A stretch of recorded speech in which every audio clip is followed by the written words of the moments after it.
Yang kedua aku rasa adalah dia punya wisata dia, tempat-tempat pelancongan dia. Tempat-tempat pelancongan dia bagi aku memang power gila lah. Dia orang lengkap lah, aku rasa. Dia orang ada gunung, dia orang ada gunung berapi, dia orang ada air terjun.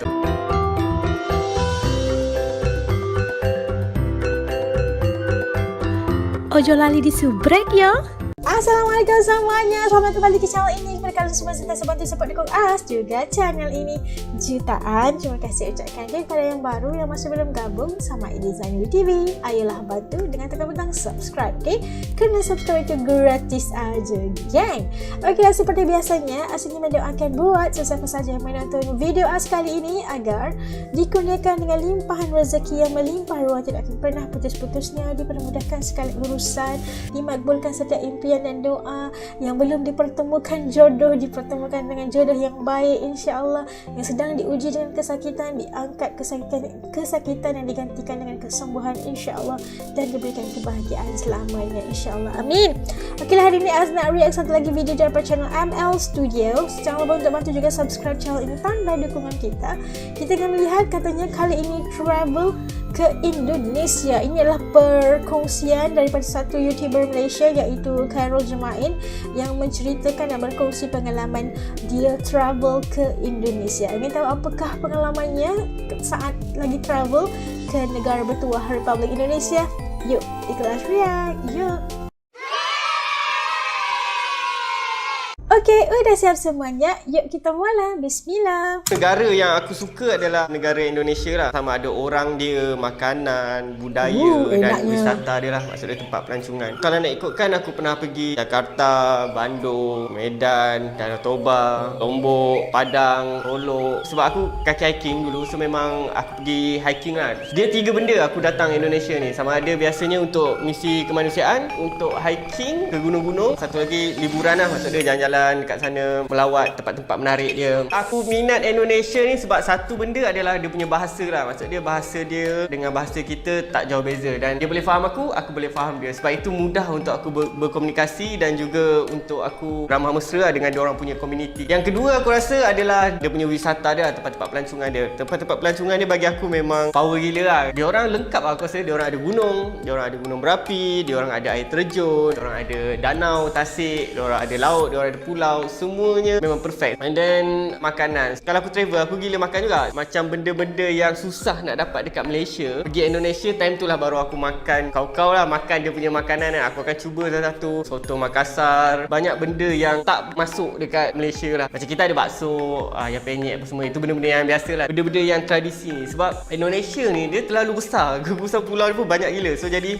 dia punya etnik ataupun dia punya kaum-kaum kecil dia tu, tiap tempat tu memang ada dia punya culture, ada dia punya makanan dia tersendiri. Yang bestnya kalau korang boleh try, rasa, and korang boleh duduk sendiri dengan community dekat sana. Macam aku pergi Lombok, biasa orang pergi Lombok untuk travel, untuk liburan, tapi masa aku pergi Lombok tu adalah masa gempa, dan aku sendiri merasa gempa dekat sana sebab time tu aku buat misi kemanusiaan. Kita orang datang sana dan kita orang selama seminggu engage dengan NGO sana. Nama NGO tu 1000 Guru Lombok. Dia punya NGO pun di kalangan anak muda, so senang untuk kita orang berkomunikasi, untuk pergi ke rumah. Apa yang menariknya dekat sana, kita datang nak bagi bantuan tau dekat rumah-rumah yang dah musnah, diorang banyak tidur dalam kemah apa semua. Bila kita datang, diorang sambut kita macam diorang tak ada masalah. Maksudnya diorang jamu kita dengan kopi, diorang bercerita, lepas tu dengan makanan, segala apa makanan yang ada tu diorang keluarkan. Padahal kita datang, kita nak bantu, so kita rasa bersalah lah. So macam aku cakap, tak apa, simpan untuk kamu. Lepas tu dia cakap,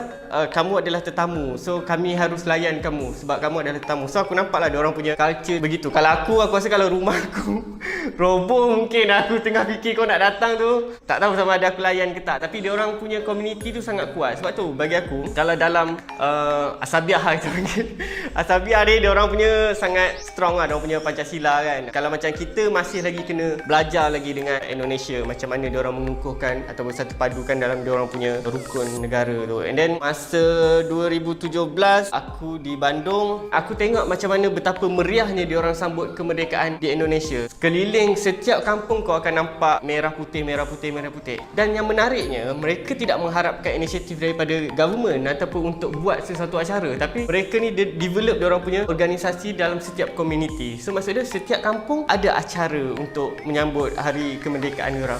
Tarian kebudayaan, ada permainan tradisi. Diorang ni sangat well organised lah berbanding community di Malaysia. Aku rasa kita sebagai rakyat Malaysia, kita boleh belajar benda tu. Sebab kita selalu tengok dekat media sosial macam Malaysia dan Indonesia ni selalu bergaduh. Bila kau datang sana, baru kau tahu macam mana betapa bagusnya. Aku tak nafikan ada kat yang macam jelek lah. Ada macam jelek yang bertanggapan negatif terhadap kita. Tapi aku rasa benda tu, dia bukan bergantung kepada negara ataupun masyarakat tu, tapi dia bergantung kepada individu tu sendiri. So aku rasa korang jangan judge seseorang tu melalui dia orang punya negara lah. Judge dia melalui hati. Korang kena kenal dulu.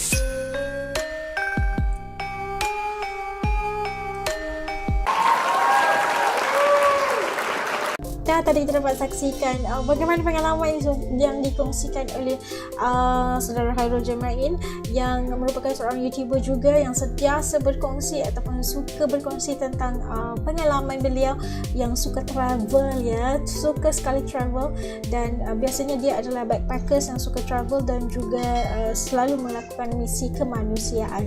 Dan kita melihat tadi bagaimana dia menceritakan tentang pengalamannya travel ke Indonesia. Katanya dia suka ke Indonesia karena komunikasinya mudah, karena aku faham kamu, kamu juga faham aku, kayak gitu kan. Dan komunikasi itu bisa berlangsung dengan sangat baik. Dan kita melihat antara yang dinyatakan tadi adalah sebabkan kulinernya juga, dan yang ada setiap kabupaten, setiap provinsi pasti ada punya makanan khas dan tersendiri yang tidak akan bisa dapat di tempat lain. Okey, khasnya di Malaysia kalau yang popular itu kita adalah bakso, kayak empeng, itu semua itu biasa. Tapi yang lain-lain di ciri khas di sebuah daerah itu tidak sukar untuk didapati. Dan kita dapat tadi antaranya ialah wisata yang ada di Indonesia ini tidak dapat dinafikan lagi. Kita tahu Indonesia itu sangat besar dan kaya dengan kurniaan Allah tentang keindahan alam semesta yang ada di Indonesia itu. Ada laut, ada air terjun, ada danau, ada gunung berapi juga. Ada apa lagi yang tidak dapat kita kata, tidak perlu ke banyak tempat untuk pergi ke tempat yang tadi kita nyatakan. Semuanya ada di Indonesia. Dan katanya tadi kesepaduan rakyat Indonesia itu yang seperti diceritakan tadi, pengalaman dia datang ke Lombok untuk memberi misi kemanusiaan, tapi dia dilayan seperti dengan sangat-sangat baik sekali. Walhal rumah mereka itu sudah roboh, sudah hancur musnah semua rumah mereka, tapi mereka tetap melayani tetamu yang datang itu dengan sangat baik. Kasih kopi, kasih makan, nasi lagi kan, semua yang ada itu dijamu dengan baik, karena kata mereka kalian adalah tetamu yang harus dilayani dengan baik oleh mereka. Masya Allah, luar biasa sekali kan. Kalau kita meletakkan diri kita di tempat itu, mungkin kita juga tidak dapat melakukan seperti mana yang dilakukan oleh mereka yang sedang diuji dengan begitu hebat sekali. Rumah udah enggak ada tapi masih bisa melayan baik tamu yang datang. Masya Allah. Itu adalah antara yang dikatakan perlu dipelajari oleh Malaysia tentang jati diri, bagaimana kesepaduan mereka dengan Pancasilanya. Dan Malaysia juga ada rukun negara, bagaimana kita harus kukuhkan jati diri kita sebagai rakyat Malaysia juga untuk sama-sama mendukung rukun negara agar sama seperti bagaimana rakyat Indonesia, nasionalisme mereka, semangat cinta negara mereka, semangat Pancasila mereka itu luar biasa banget. Itu akui, dan kita mengharapkan agar kita juga bisa belajar sesuatu dan adaptasi yang baik. Dan begitu juga Indonesia, kalau ada yang baik dari Malaysia, kita bertukar-tukar agar yang baik kita ikuti dan yang buruk kita tinggalkan. InsyaAllah kita akan menjadi sebuah negara atau sebuah negara tetangga yang akrab, yang harmoni, yang sentiasa dalam lindungan, yang sentiasa berjaya dan maju bersama-sama, insya-Allah. Semoga kita sentiasa aman, damai selamanya. Okeylah, sampai di sini dulu video reaction Nas untuk kali ini. Kepada kalian yang sentiasa support, nonton sampai habis video ini, jutaan terima kasih saya ucapkan. Okey, kepada kalian yang belum gabung, jangan lupa subscribe. Sampai ketemu lagi di lain videonya. Jaga diri semua. Assalamualaikum. Dadah.